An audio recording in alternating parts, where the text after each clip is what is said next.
خداوند گفته بوده است خانه من در روی زمین مسجد است و مهمانان من آن کسانی هستند که در داخل او نماز میخوانند، در داخل او ذکر خدا میکنند. فطوبى لعبد تطهر في بیته ثم جاءني الزائره. خدا میگوید خوش به حال آن بنده ای که در خانه در بهترین صورت طهارت میکند به مسجد حاضر میشود.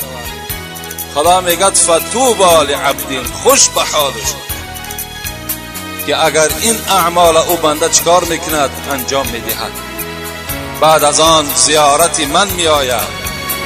فحق علی المزور ان یکرم زائره. بندگان من، وقتی شما در خاندان مهمان داشته باشید، خدا میگد آیا شما مهمانتان اکرام نمیکنید؟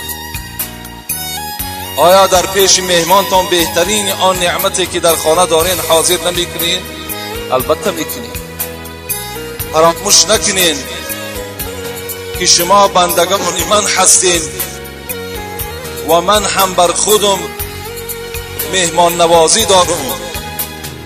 مهمان نوازی من بستان سرای جنت و نعمت جنت است که فقط من در شما سبب شده است که بر پیش من آمده نمیتونید، و ایلا چنگال مرگ در شما زد. شما را من در بستان سرای جنت جا میکنم، از نعمت جنت میخورانم.